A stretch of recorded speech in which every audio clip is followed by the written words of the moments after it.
another speech for today, and the second speech will be given by Marika. And the titles are Spring in Florida. Spring brings more sunshine, some rain, more heat, and club officers elections. Marika volunteered to lead the committee to select candidates for the club officers for the next Toastmaster year, which starts July 1st. Her speech today is from the Planning and Implementing Project in the Leadership Development Path, and she will share her experience with us. Her 5 to 7 minute speech is titled, Who Will Lead Next? Please help me welcome Marika.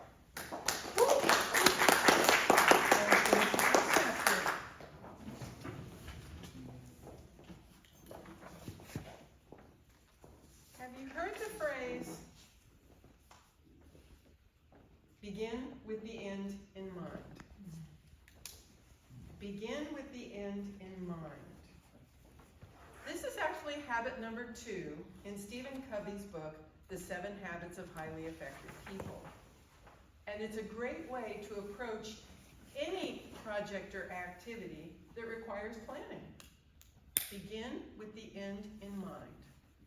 Now, the 7 Habits of Highly Effective People book presents a module in which people learn how to think and respond thoughtfully rather than simply react. I first read it a number of years ago. It's not a new book, but there was a 30th anniversary edition just published in 2020. So there's still a lot of interest, and I believe it's still a very valuable book. I've seen some nod. How many of you people have read it? All right, good. Used to be my airplane reading when I was traveling a lot. I use this in my role as chair of the nominating committee, what's now called the Club Leadership Committee, which is designed to help identify future officers for our club. We'll be announcing the slate of officers later in today's meeting. Begin with the end in mind. Well, I had a clear end. I needed a slate of 7 officers, candidates for the 7 officer roles. I had a clear beginning. Early in April, we started talking about officer elections at the club meetings. Early in April, I emailed out a 1-page short description of each officer role to every club member. And since then, I have talked with a number of people. I talked first with the current officers about whether they wanted to continue in their present role or in any role. I've talked to other members in the club about whether they would want to serve. Some of them are more seasoned and have that perspective, but newer members are helpful to have on the executive committee also, the EC, in case I slip. And so I talked to all these people. And then, yes, try to get these in the right sequence. And then I put together a club leadership committee, and I invited 2 members to join me on this committee. Toastmasters recommends just 3 people. Usually the immediate past president chairs the committee, and they have 2 others. So I stepped in as chair. Hello. And I chose 1 seasoned member and 1 newer member of the club, because those different perspectives are necessary. There is no guarantee that my perspective is the only way to see everybody in the club and how the club performs. I have been a member of this club for about 18 years now, and I am ecstatic that we still have the same club culture of being very supportive. We are not judgmental. We are supportive, we encourage each other, we cheer each other on a lot, and we have fun at our meetings. And that happens at the EC meetings too. So our committee got together and met. Some of our committee members also talked to other people. The committee met via Zoom this week. By the way, I missed a step.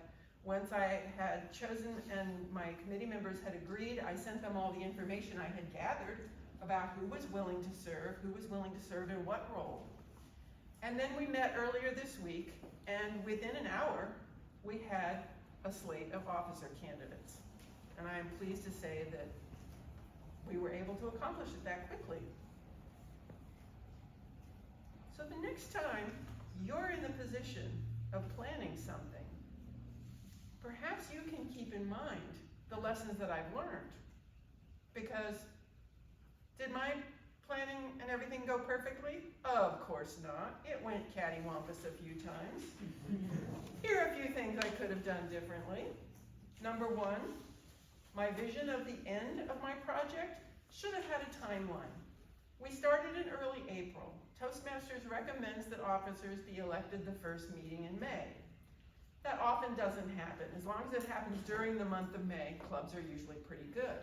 But we want to have the election in time so that the incoming officers can attend the executive committee meeting held in June, so that the incoming and the outgoing officers have a chance to share.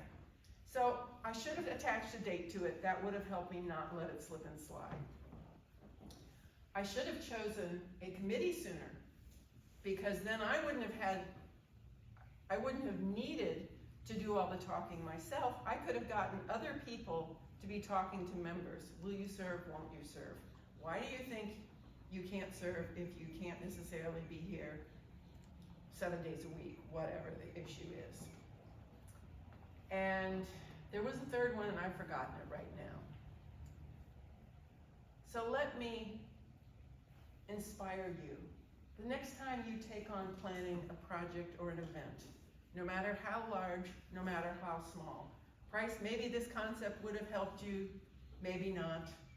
But begin with the end in mind. Have a clear vision of that end.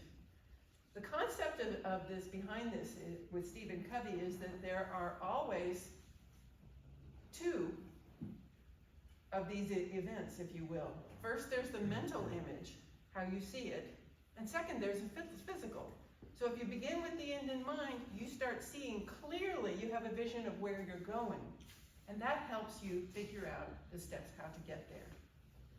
So benefit from my experience. I hope I've shared a pearl or two that you can use. And the next time you go to plan an event or a project, remember, begin with the end in mind. Mr. Chairman.